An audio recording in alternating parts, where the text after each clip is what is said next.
Hi, this is Sean Perrin, and you're listening to episode 41 of the Clarinet podcast, the show where I discuss all that's new and neat with clarinet with the neatest people in the industry. Today, I speak with Wesley Ferreira, who is a prominent performer, educator, and the developer of the breath support training program called Air Revelation. We discuss the importance of breath support, benefits of the Air Revelation system, who it's designed for, pricing information, and much more.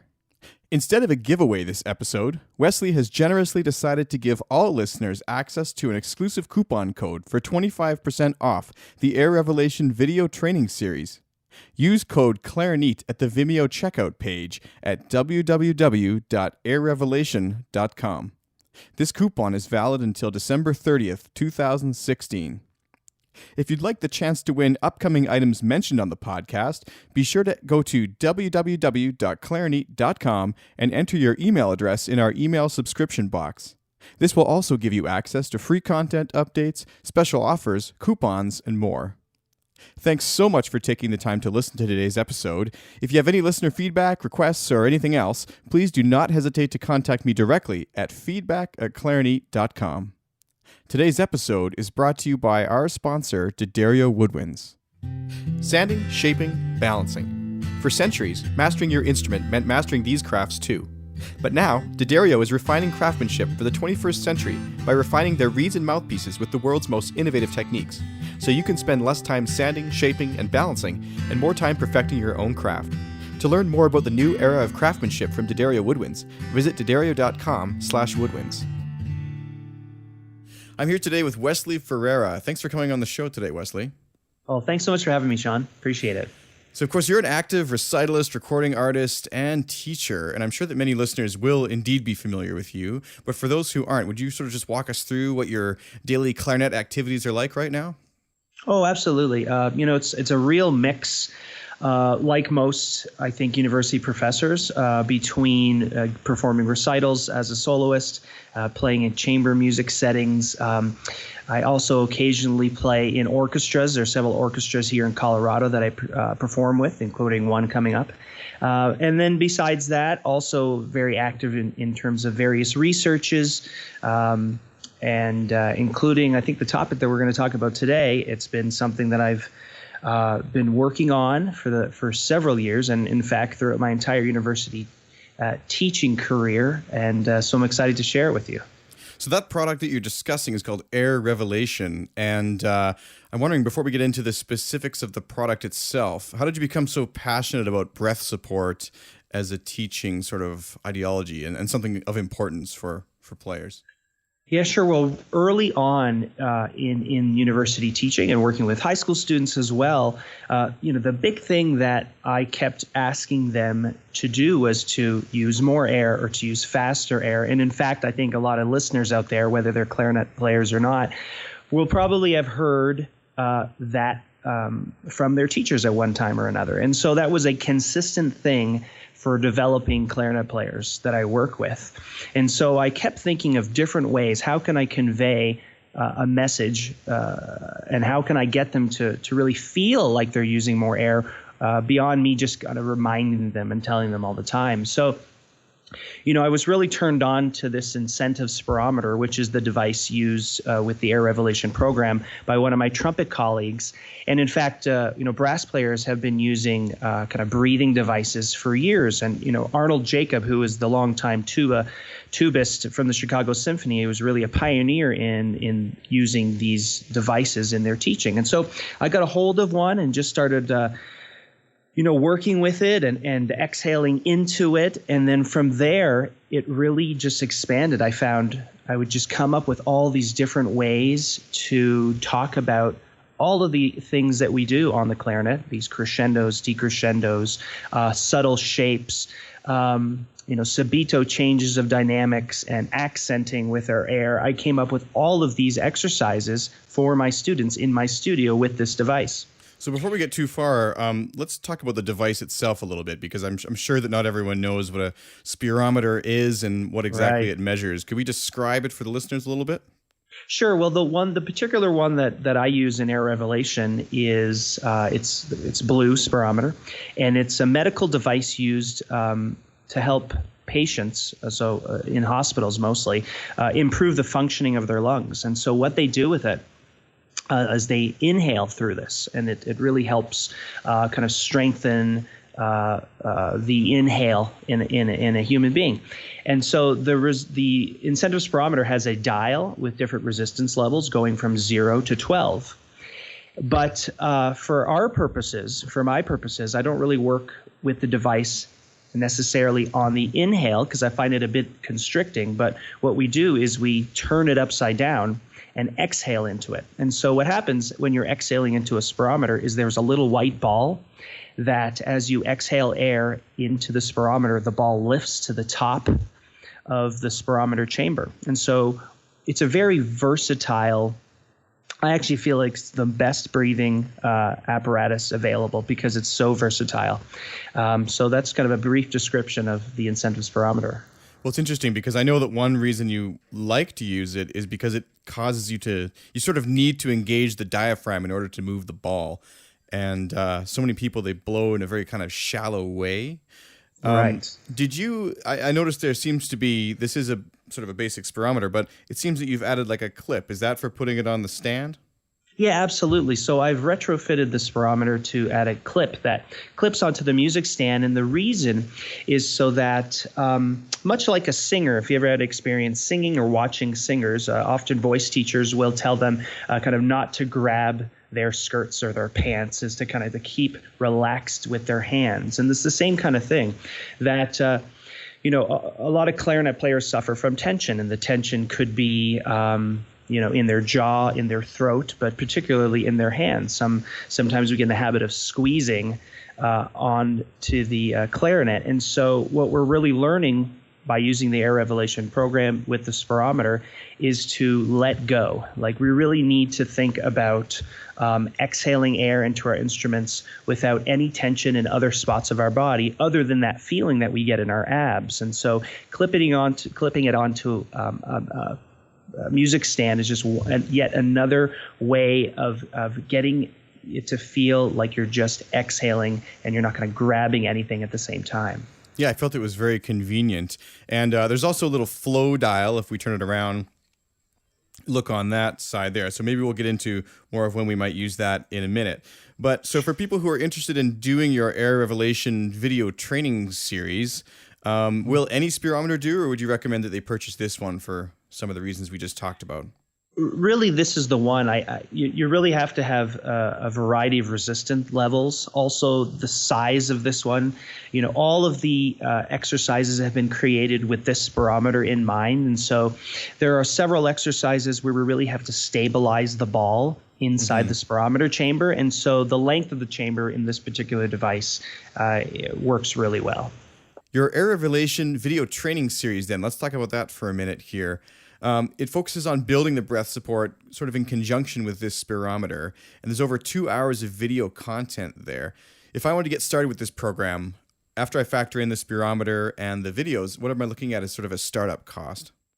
So a startup cost for a clarinetist, so as you mentioned, there's tons of content, and it's a 4-week training program, with each week building on the exercises and development from previous weeks. So you might even think about it like a P90X for musicians. And so each week you're building on what you've learned in the previous weeks. And so for a clarinetist, the series, which includes the extended series, which we can talk about a little bit, but it includes troubleshooting for kind of various maybe bad habits that people have developed. It's a $59.99 for that entire series. And then the spirometer with the long tube, which we haven't talked about, is a $21.50. So the long tube, of course, that's the one that actually hooks into your clarinet, correct? Absolutely. So I've created this long tube that goes inside the clarinet, attaches safely to the mouthpiece, comes out the bell, and then attaches to the spirometer. And so then what you're doing, this is the closest that you get to playing the clarinet and playing or using the spirometer at the same time. And so what we really want to do, and I keep talking about this with the air revelation, is that we want to emulate the good habits that we naturally use on the spirometer now onto your instrument. And so everything that we're doing, all of these exercises in all of these videos, I'm always talking about how this relates to wanting to play your instrument, and how notice you're not tense. Notice you're not squeezing your throat. Notice you're not biting with your jaw. And if you immediately go from the spirometer to then playing the clarinet, immediate results. And this happens. I've used this now in my studios for over 7 years. When I conduct master classes, sometimes away, I will bring the device and work with students. And it's actually quite amazing. And that's really what gave me the motivation to try to get what I was doing, was just working in my studio with my students, is to get this to a wider audience. So you mentioned you're using this with your students, but is it something that all musicians of any level could enjoy, or is it meant for more advancing students? And what about professionals? Do they have something to gain here?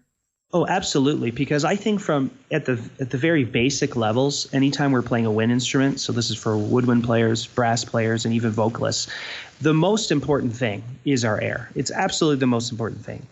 And before we think about our air going into our instrument, we have to think about our air going into our body. And so the first 3 exercises of every day is breathing, or otherwise inhaling exercises. And so if you can learn to inhale in a relaxed way to our full capacity and properly, then we'll be then able to exhale in a relaxed way and properly. And so that is, those 2 elements are a really important part of what I talk about in each video. And so for, of course, beginners, that's the most important thing. And I often find professionals as well, several clarinetists that I know use this. It's a great reminder for them, because I think even the most advanced player can get into whether it be ruts or bad habits, or just not consciously thinking about how their body is using air and how they're exhaling. And so this is a great reminder for them as well. Yeah, if you're not careful, the breathing element of playing can really become secondary. And oftentimes when I hear some of the great players, some of the greatest players talking about the clarinet, it actually comes first. So you got to be careful not to sort of push it to the wayside. I think Martin Frost in particular, when he came on the show here, actually was talking about how he just feels so much power behind his air and when he's playing. And there's lots of new products sort of trying to push people in this direction coming out, it seems. Have you ever heard of this Breathing Gym video series? Absolutely, yeah. You know, I was a student at Arizona State University, and Sam Palafian, one of the creators, was a faculty member there, so I was very much aware of his program. It seemed more targeted at brass players, though. This is more targeted for woodwind players, or can any musician use this program? Oh, certainly any musician can use it. I think the perception for the Breathing Gym, because the developers were both brass players, that it might have been targeted more for brass players. And here I am, a woodwind player. Maybe the perception is it's more for woodwinds. But, I have here at Colorado State University, I have several of my brass colleagues also using the program and encouraging their students to use the program. So, this is something that is for every musician who has to think about air, breathing and exhaling. Yeah, it's really, really professionally done. The website is gorgeous, I have to say. Congratulations. Thank you. And just on the topic of air too, I talk about something I coined the holy trinity of clarinet playing. And it can really be the holy trinity of wind playing. And what it is, if you think about a triangle, at the very top of that triangle is what I call person number 1, and that's air.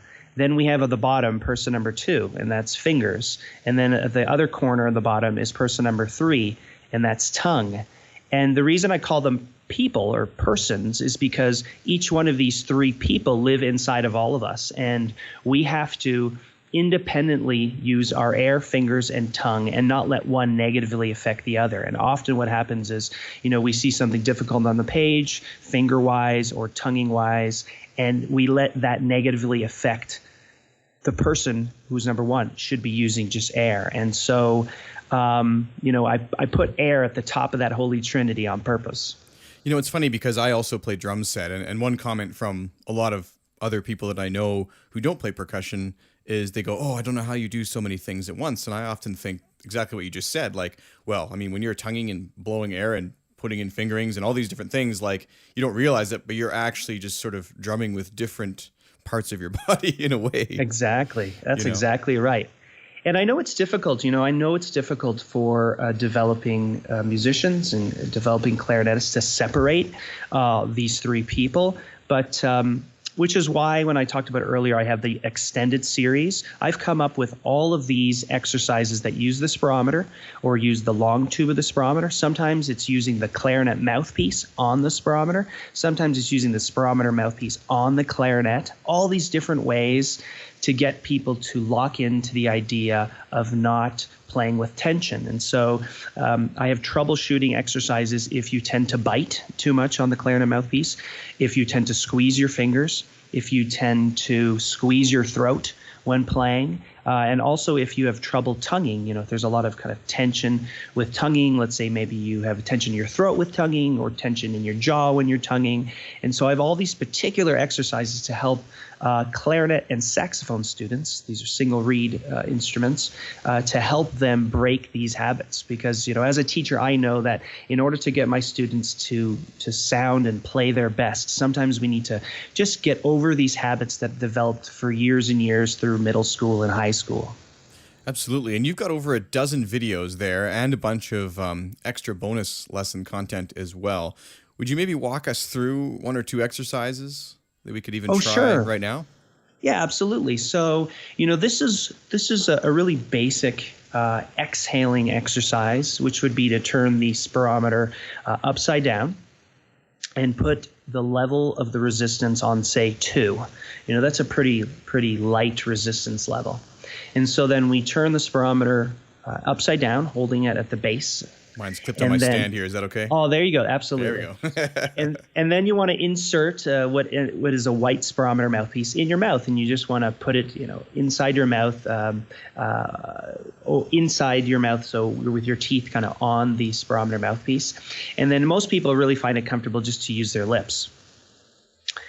And so what you do then is you'll inhale with the spirometer mouthpiece away from your mouth, and then put it in, and then we want to exhale. And thinking about exhaling with an H sound. And so that's a really important thing that I talk about too, because when we exhale with an H sound, then we're really exhaling from our core. Mm-hmm. I'm going to try that right now. Yeah. So you can probably hear that ball. It like popped up and sort of hit the top there. Should that ball rise slowly or quickly? Well, there are various exercises where we talk about having the ball rise really slowly, like very, very slowly. And what that equates to is kind of like a nice tapered entrance. So if you think about on the clarinet, when we start, let's say, with a piano dynamic, we don't often want that kind of sound to just pop, right? We want it to just kind of appear.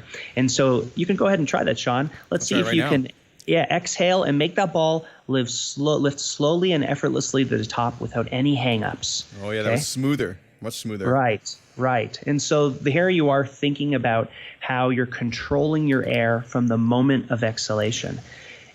So with a bit of practice, actually, and in some of the other videos, you do talk about this, but I can also sort of get it to sit in the middle there. Yes. You seem to have thought all these through in such a very practical, musical way. I mean, I'm wondering, like, how did you come up with exactly these concepts and sort of build them in your mind? Well, I just, as I was talking about earlier, as teachers, we're just kind of explaining, like we're using words to try to get someone to understand a sound.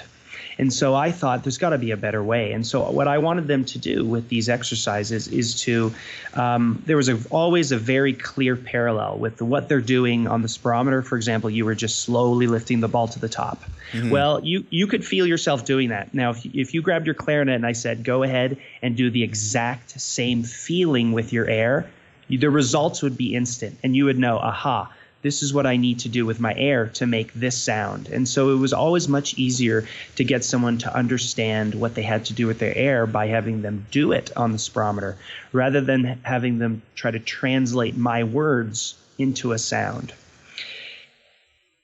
And so on the website here, I have all of the exercises listed, and I actually have them listed by category. So, for example, If I pull up exercise number 7, I call it the crescendo exercise. And I say, this exercise will train you to be able to control your breath support in order to make gradual crescendi, allowing you to bring out the sense of anticipation and intensity that it's asked for in your musical lines. So in each of these exercises, I always relate them to a practical thing that we do in our repertoire, in our music. I think that's so important because it would be a little bit difficult to just sort of sit and, blow on this tube for 10 minutes a day and then go to your instrument and be like, okay, now what? But you've got them all laid out in such a musical, practical way. I really, really like that. So let's say that I've bought the spirometer. It's arrived. I've signed up for the video training series. I diligently put in my 4 weeks of work. What do I expect as far as changes in my playing or even my sort of like sense of well-being with breathing by the end?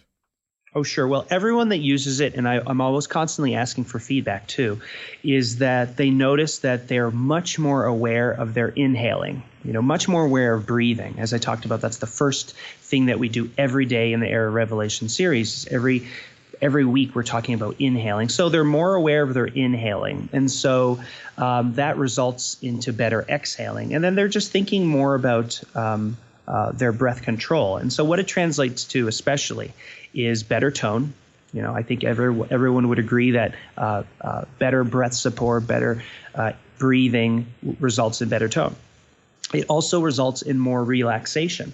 And better air coupled with better relaxation equals improved technique. And so players find that both with their fingers and with their tonguing, that the technique is smoother, it's easier to execute. So even though we're talking about primarily breathing and air, what it translates to is better musicianship, better technique, better tone. The reason why this is a really great program, in my opinion, is because of what it produces at the end, which is not just more relaxation or better air, but what it produces is better musicians, better tone, better technique. And we're really just getting out of our own way. So I've completed the program, let's say, and is this something that I'm going to want to maintain by practicing all the time, or is it something that's going to stick with me as I play going forward? Yeah, I get this question a lot too, and I think after the 4 weeks, there's actually an advanced week, and so you could move on to the advanced week, which is a 5th week. And then after that, I think I would recommend, taking a little bit of time. I think it's just like any kind of exercising. If you were to go to the gym and you go every day, or let's say 3 or 4 times a week for 5 weeks in a row, it's always healthy to take a little bit of time away. And this is a program that you can return to over and over and over again throughout your life.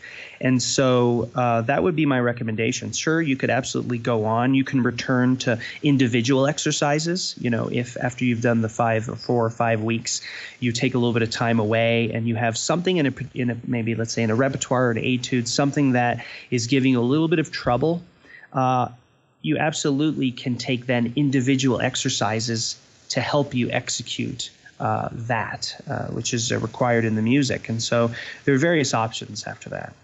And so if I wanted to use this as a teaching tool in my studio, even to let my students, we do some of the exercises in the lesson, but then they want to go home and watch the videos. Do you guys have some sort of way that someone could purchase sort of like a group set of videos or a class set, I guess is what I'm asking?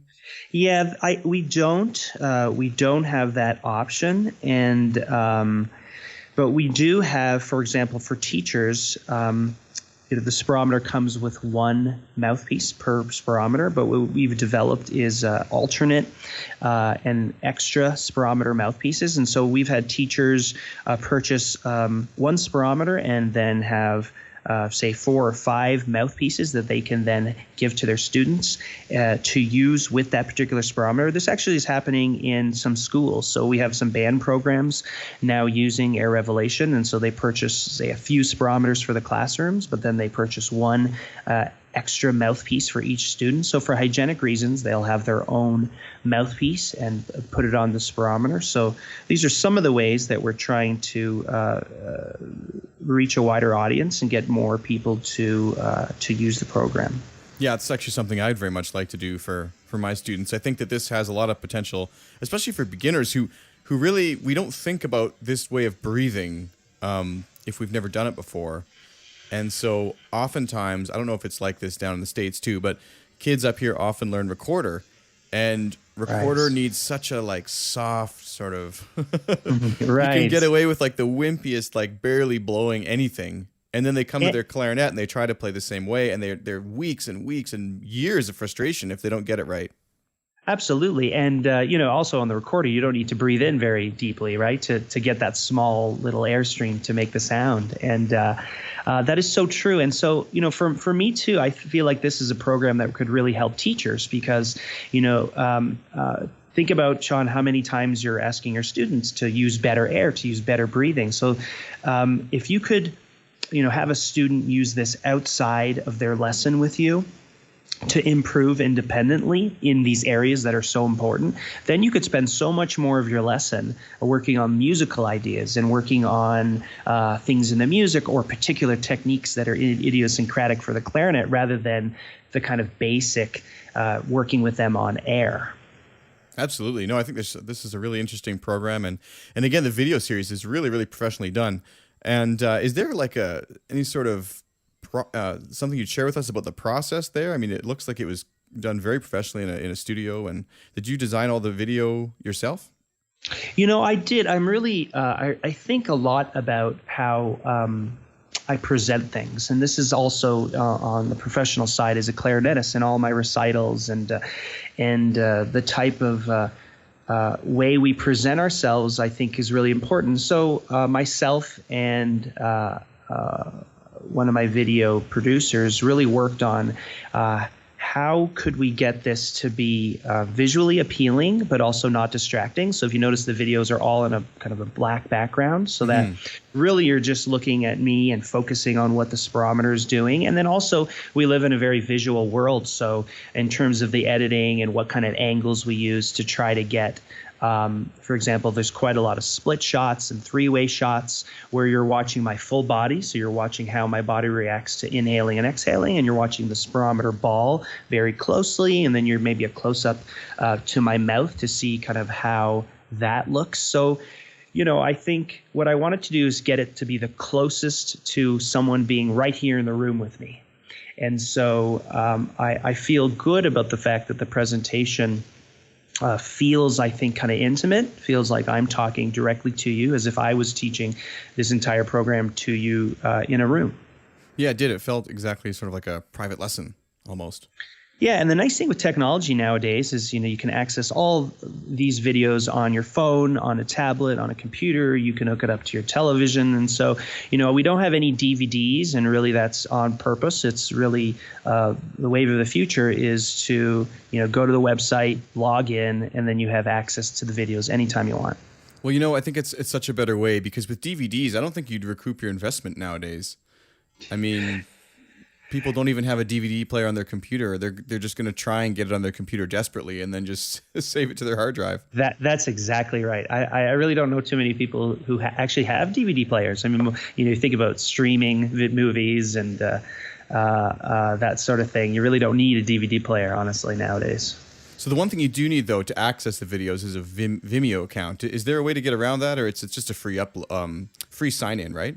Yeah, the service, I thought a little bit about how I might get these videos onto a platform. And so the Vimeo service seemed to me the most user-friendly also. So it's just a matter of, just like most websites now, you create a username, password, and then from there, you can just stream the videos directly on the Vimeo app or sign on to a website onto Vimeo. Now, there is an option if you didn't want to keep signing into Vimeo to watch the videos, to download the videos. So with the purchase of the entire video series, you have the option to just log on to Vimeo and watch the videos whenever you want, or you can actually log on once, download it to, say, your computer, and then you never have to sign into Vimeo again. You'll just have that right there at your disposal.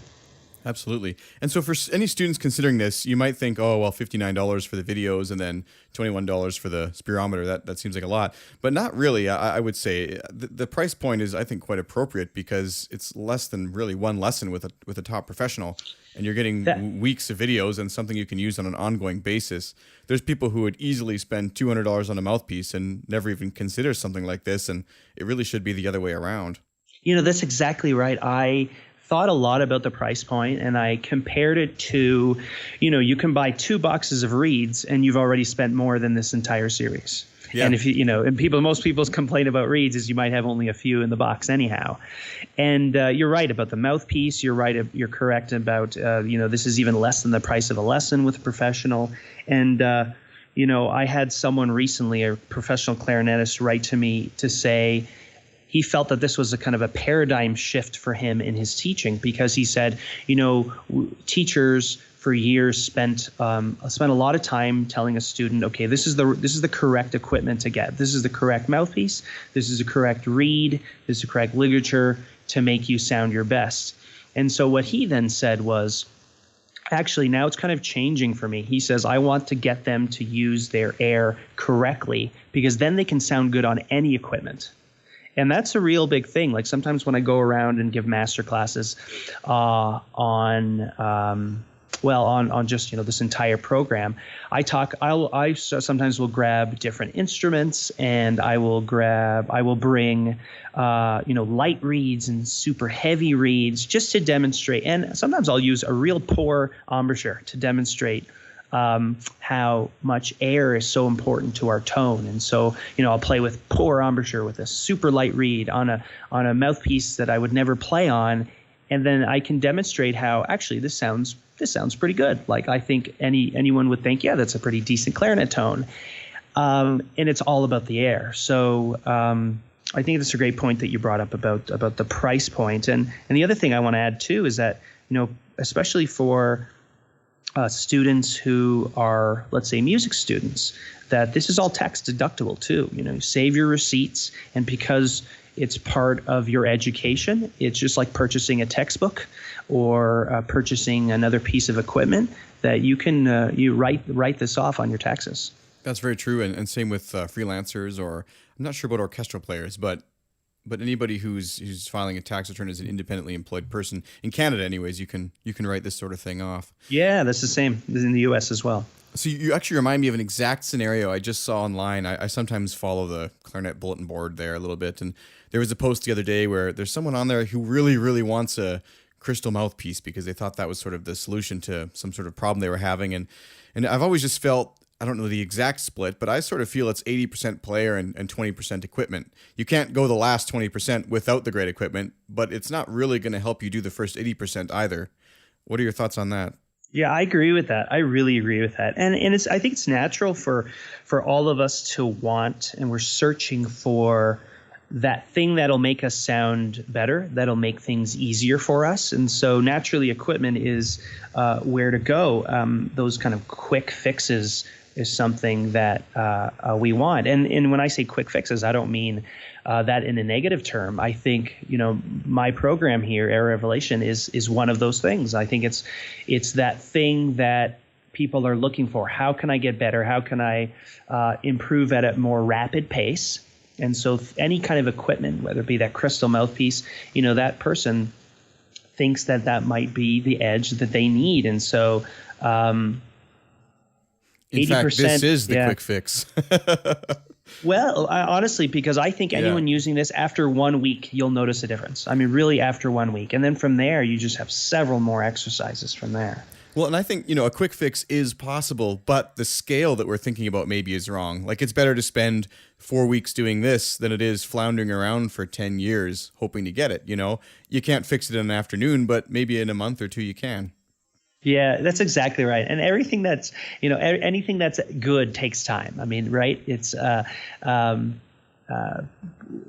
people developing to become better musicians. These things take time, but that also makes it worth it in the end. So, focusing on the correct things, focusing on the right way to do things will always set you up better in the end. So one more question before we move on to the lightning round here, which is a quick series of questions I'm going to ask you all to be answered in under a minute. Great. But I had another conversation with someone online recently, and they were debating whether or not something like if the concept of airspeed really exists. And I was, quite adamant that I feel that it does. I don't know. But do you think it's more about flow, or how do you explain this to people?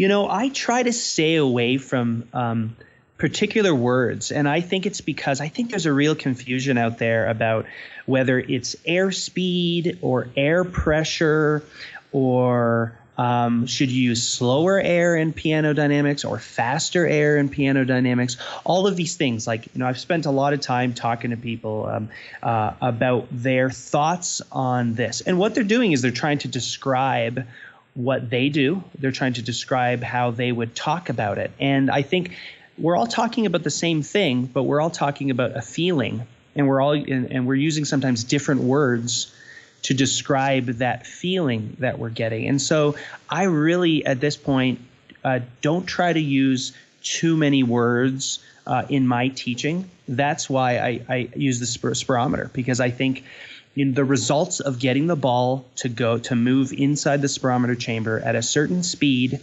to make it hover, to make it stabilize at certain points in the spirometer. If you can do that, then you can translate it into your clarinet. You can do it the exact same way into your clarinet, and those are the results.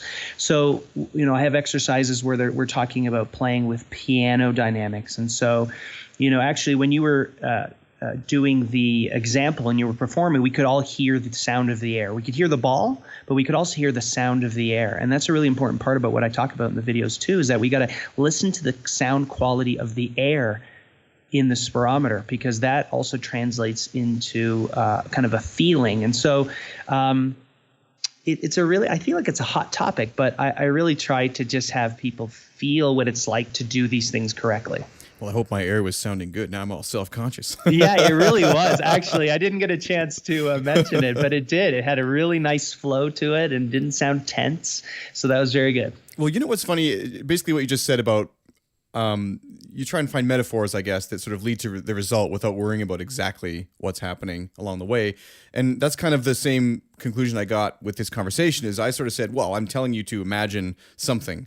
I'm worried about the result it's achieving. I'm not so much worried about the exact number of kilopascals required to move the air forward at exactly whatever speed. In fact, I wasn't even sure by the end if airspeed was really a good word either, because really all I cared about was that the diaphragm was engaged and that the mouth was in a certain sort of shape. And I think you're totally right as far as removing all the sort of jargon from this conversation and just focusing on the result. And if someone can feel that and do it, just like with sports, yes, that's all we really need to worry about. That's exactly right. And music isn't, music is a nonverbal art form, right? And so we're already dealing in the world where we're communicating and we're having to perform in a way that's nonverbal. And so I think it's really natural then for us not to always have to kind of describe down to a very particular detail what it is we're trying to sound on our instruments. Yeah, I think we can almost get too analytical in music. I mean, could you imagine going to golf lessons and the guy pulls out his protractor and starts measuring the number of newtons required to hit the ball a certain number of yards? You'd spend forever, and you'd never do as good a job as simply just going with the feel and the motion. Right. So, yeah, I think this is a really great product you've got there. Airrevelation.com is the website. Is there a Facebook page or Twitter we could also check out about this? Yeah, absolutely. There's Air Revelation page on Facebook, and also Air Revelation on Twitter and Instagram as well. Fantastic. Is there something else you'd like to share about the Air Revelation before we move on to the lightning round?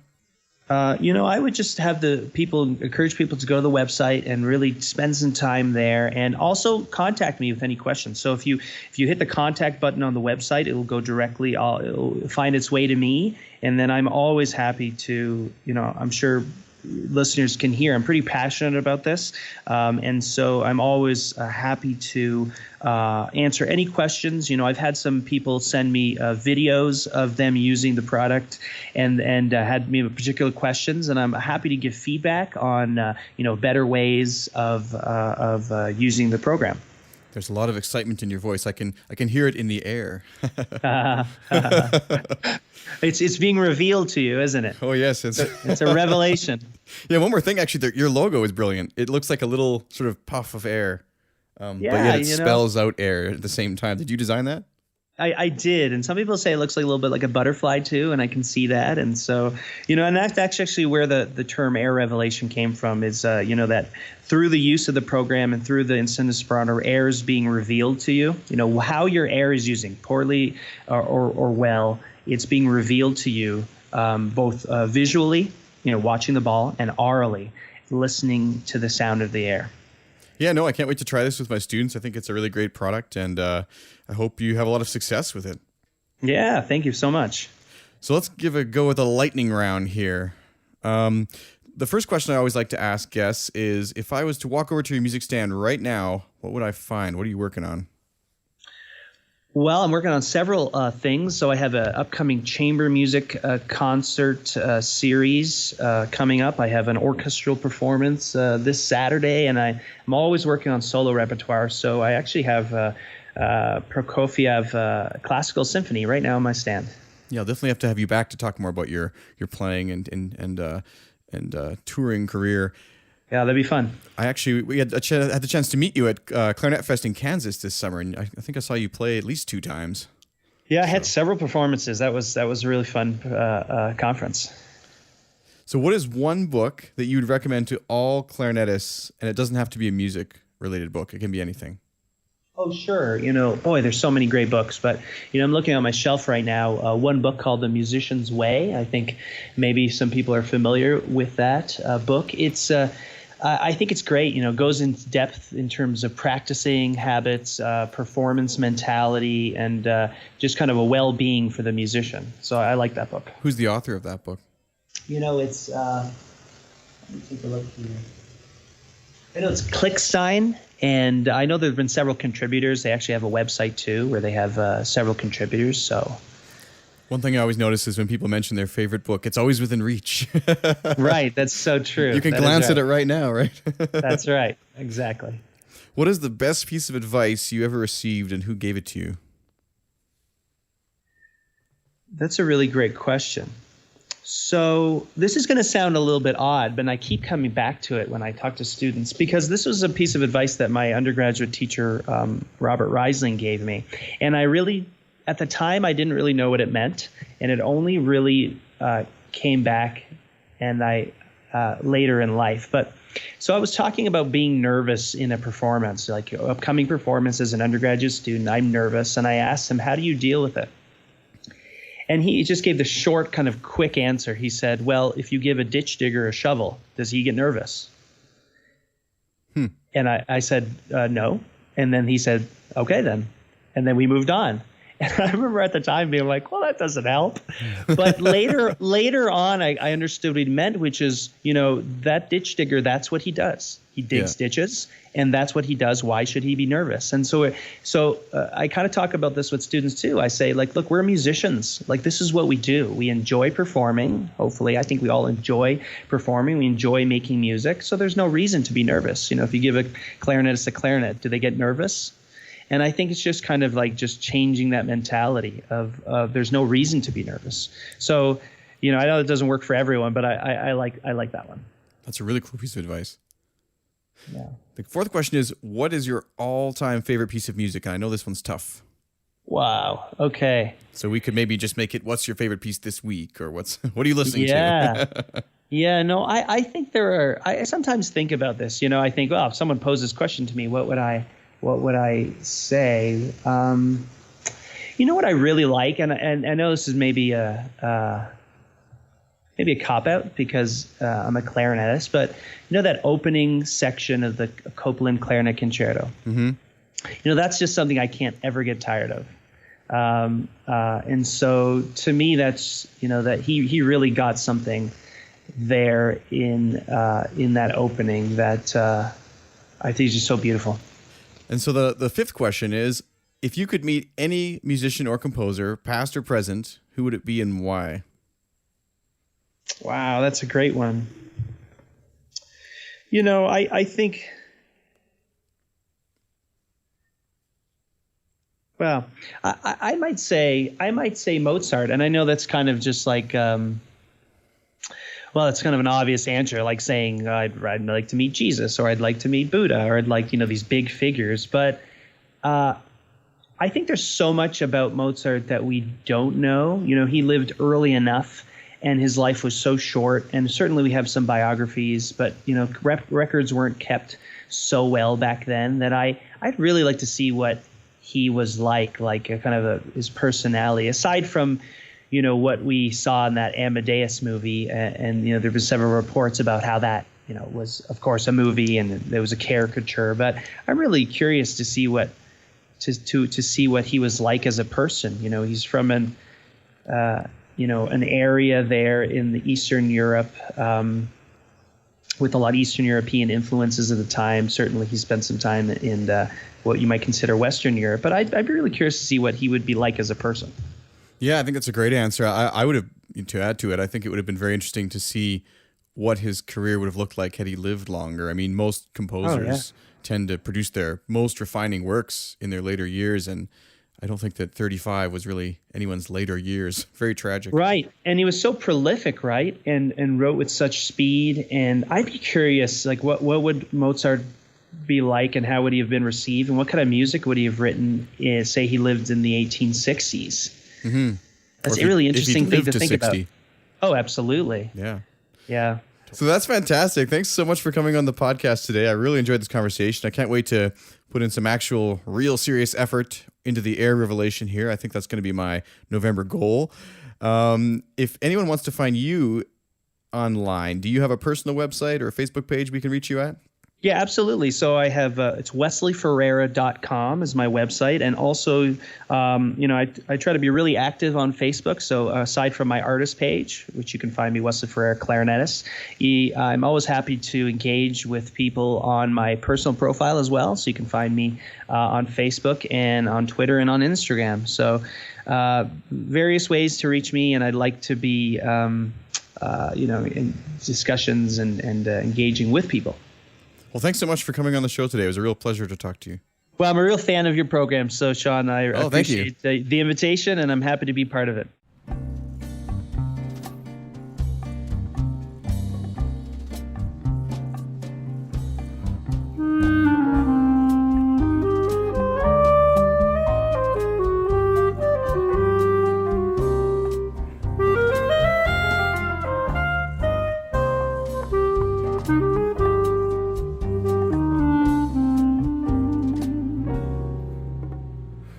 Thanks for listening to the Clarinet podcast. If you'd like the chance to win items mentioned on the show, please be sure to head to www.clarinet.com and subscribe with your email address to our mailing list. You'll also receive free content updates, coupons, and more directly to your inbox. If you're enjoying the show, please consider subscribing and leaving a rating and review on iTunes or wherever you happen to listen. If you'd like to support the show directly, you can purchase your new and neat clarinet items at the Clarinet online store at clarinet.com/store. Or you can become a backer on Patreon at clarinet.com/Patreon. That's Patreon. Today's episode was brought to you by our sponsor, D'Addario Woodwinds.